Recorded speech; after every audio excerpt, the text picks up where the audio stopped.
Welcome to new TV Telugu. తూఫాన్లో Congress నాయకుల మధ్య ఆధిపత్య పోరు నడుస్తోందని మాజీ మంత్రి deputy floor leader Harish Rao అన్నారు. నర్సారెడ్డి మైనంపల్లి మధ్య ఆధిపత్యం కోసం ప్రజలను బలి చేస్తున్నారని మండిపడ్డారు. మీకు ఆధిపత్య రాజకీయాలు కావాలా లేక అభివృద్ధి కావాలా ఆలోచించండి ప్రజలకు సూచించారు. మున్సిపల్ ఎన్నికల ప్రచారంలో భాగంగా తూఫాన్లో హరీష్ రావు పర్యటించారు. ఈ సందర్భంగా అల్లాపూర్ చౌరస్తాలో ఏర్పాటు చేసిన సభలో హరీష్ రావు ప్రసంగించారు.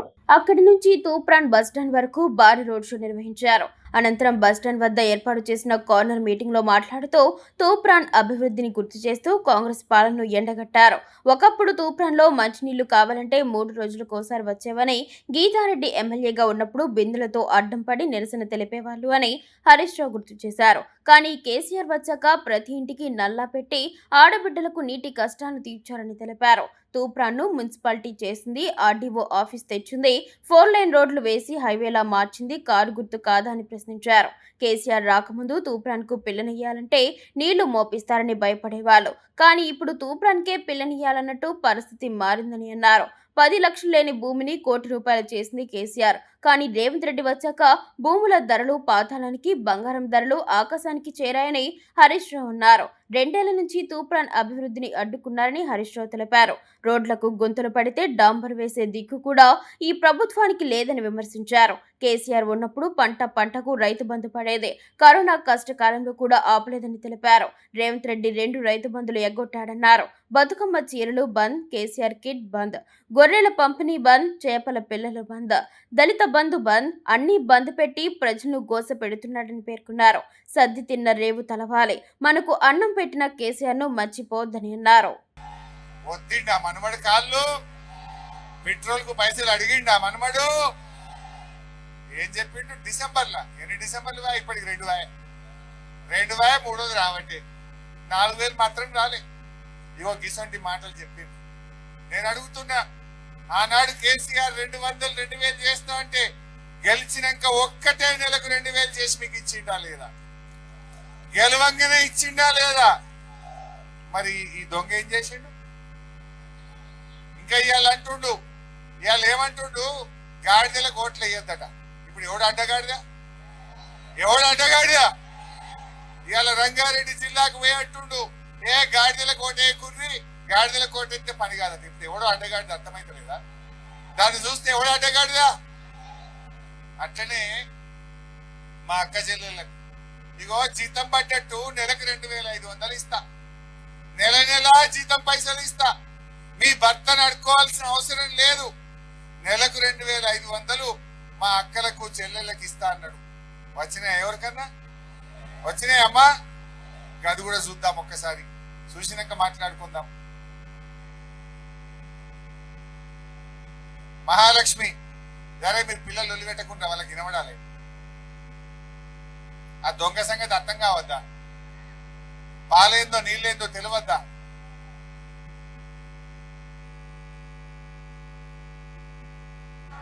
ఇవాళ మహాలక్ష్మి పథకం ద్వారా ప్రతి నెల 1వ తారీఖు నాడు సర్కారు కొలువు చేసినటువంటి జీతం ఎట్లొస్తుందో, మహాలక్ష్మి పథకం ద్వారా మా ఆడబిడ్డలకు ప్రతి నెల 1వ తారీఖు నాడు 2,500 వాళ్ళ ఖాతా వేసి ఇంటి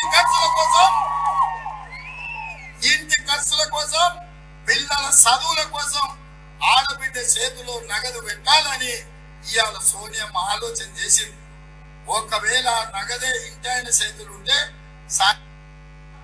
ఇవాళ మహాలక్ష్మి చెల్లనికి వచ్చినాయి 2,000 నీకు పడ్డాయట. మళ్ళీ ఏమన్నాడు రేవంత్ రెడ్డి? 2,500 ఇస్తా జీతం పడ్డట్టు. మా సోనియమ్మ చెప్పిందట.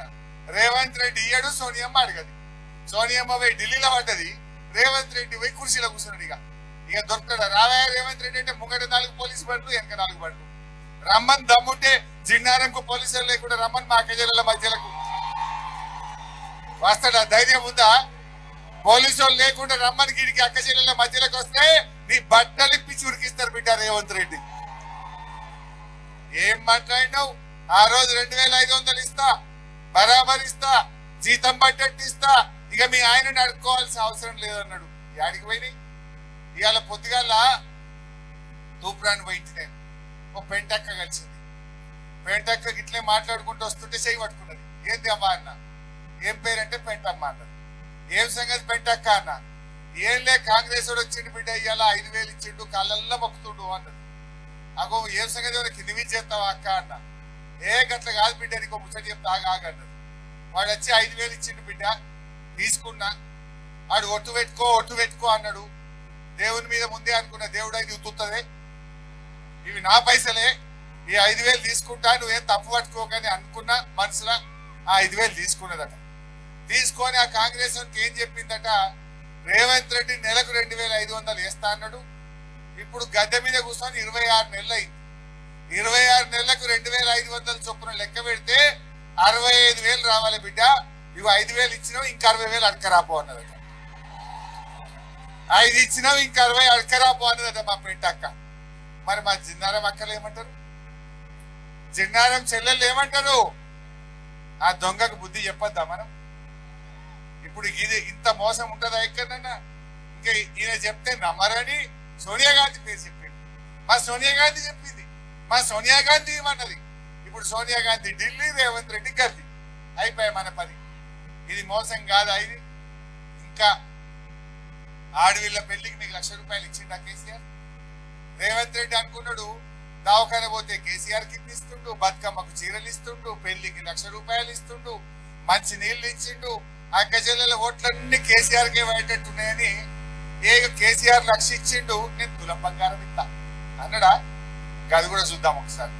లగ్న పత్రిక రాసుకొని కాగితం దరఖాస్తు పెట్టుండ్రి, పెళ్లి కాకముందే 1,00,000 ఇస్తా, పెళ్లి కాకముందే తులం బంగారం ఇస్తా. వచ్చినాయా? వచ్చినాయంటే చిన్నారుగా. మొన్న గోదావరి కట్టాడు, ఒక ఎమ్మెల్యే ఉంటాడు కాంగ్రెస్ ఆయన, ఈ కళ్యాణ లక్ష్మి చెక్కులు వస్తామని రమ్మన్నాడు. రమ్మంటే పోయి ఆమె పోయి చెక్కు తీసుకుంటుంటే సంకల బిడ్డ ఉన్నదట. అగో బిడ్డను తీసుకొని వచ్చినావు అంటే, నీ బిడ్డనే అంటే అవసరం, నాకు పిల్ల ఏడాది అర్థమే, పిల్ల కూడా పుట్టింది అన్నాడు. రేవంత్ రెడ్డి ఏమో నీ లగ్గం కాకముందే 1,00,000 ఇస్తా అన్నాడు, పిల్ల పుట్టింది కూడా ఎత్తలేదు. తులం బంగారం దేవుడెరుగు, కేసీఆర్ ఇచ్చిన కళ్యాణ లక్ష్మి కూడా పిల్ల పుట్టిన కథ. ఇది రేవంత్ రెడ్డి కథ, అవునా కాదా? చిన్నారంలో ఇప్పుడు 6 నెలలే కళ్యాణ లక్ష్మి చెక్కులు ఏమి ఇచ్చిందా? ఒక్కొక్క పెళ్లి ఏడాదైనా ఇంకా కళ్యాణ లక్ష్మి చెక్కులు రాలే. ఈడ కేసీఆర్ ఉన్నప్పుడు మా మైపాలన్న నెల 2 నెలల వచ్చిందా లేదా అప్పుడు చెక్కులు? ఏమైంది ఇప్పుడు? ఏడాది దాటినా కళ్యాణ లక్ష్మి చెక్కులు వస్తున్నాయా? మరి తులం బంగారం ఎంతమందికి వచ్చింది? వచ్చిందా? ధర ఏమైంది? ఎంత అయింది? గట్లున్నది రేవంత్ రెడ్డి కథ. ఇక్కడ వ్యవసాయం చేసే రైతులు ఉన్నారా? కేసీఆర్ ఉన్నప్పుడు రైతు బంధు పడ్డదా? ఎంత వచ్చింది? కేసీఆర్ గారు 10,000 రూపాయలు రైతు బంధు ఇచ్చింది. కరోనా వచ్చినా ఆగలే, పెద్ద నోట్ల రద్దు జరిగినా ఆగలే, ఎంత కష్టం ఉన్నా టైం మీద రైతు బంధు వేసింది. కరోనా వస్తే మంత్రులు, ఎమ్మెల్యేలు అందరి జీతాలు బంధు పెట్టిండు, రైతులకు మాత్రం టైం మీద రైతు బంధు ఇచ్చింది. బరాబర్ రైతు బంధు అందింది. ఎరువు బస్తాలకు ఇబ్బంది లేదు. ఇవాళ ఎరువు బస్తాల పరిస్థితి ఏంటి? లైన్లలో నిలబడితే సుక్కలు చూస్తున్నాం. ఆటో డ్రైవర్ చెప్తే ఆనాడు ఇంటికాడ బస్తాలు వేసిపోయింది. ఇవాళ ఎరువు బస్తాలు దొరికాయి.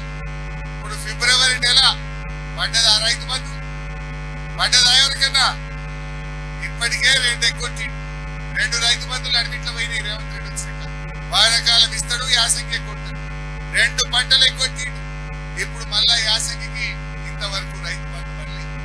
అప్పుడేమన్నాడు? కౌలు రైతుకి ఇస్తా, 10,000 కాదు 15,000 ఇస్తా. కేసీఆర్ నువ్వు 2 పంటలకే ఇస్తున్నావు, 3టికి ఎందుకు ఇవ్వవు? కొంతమంది 3 పంటలు పండిస్తారు, 3టికి ఇవ్వాలన్నాడు. ఈ మగోడు ఒకటి గుర్తలేడు. గుర్తుండా? మోసం చేసి ఆ 15,000 రైతు బంధు కూడా చూద్దాం ఒకసారి ఏమన్నాడు. మీకు మంచిగా యాద్ చేస్తుంది. ఇక ఇవి చూసినాక ఇంకెవడన్నా కాంగ్రెస్ కోట ఎత్తాడా? ఇంకా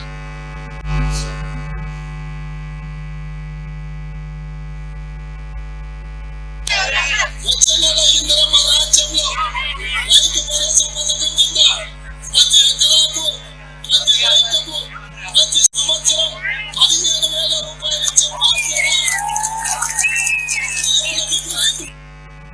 15,000 అంటే అమ్మాయి ఎవరికన్నా నాది బాధ్యత 15,000 ఎత్తా అన్నాడు. ఏ రైతు కన్నా 15,000 వచ్చినాయా చెల్లె? మరి మా రైతన్నలు ఆలోచించాలి. కేసీఆర్ ఉంటే 24 గంటలు కరెంట్ ఇచ్చిండు, చెరువులు మంచిగా చేసిండు, టైం మీద ఎరువులు ఇచ్చిండు, టైం మీద రైతు బంధు ఇచ్చిండు, పండిన పంట గింజ లేకుండా కొన్నాడు. రేవంత్ రెడ్డి రాగానే ఎరువులు దొరకలేవు, రైతు బంధు పడతలేదు, కరెంటు మీ బాయి కాడ సాయంత్రం 4:30-5 పోతే పొద్దుగాల 4 వస్తుంది.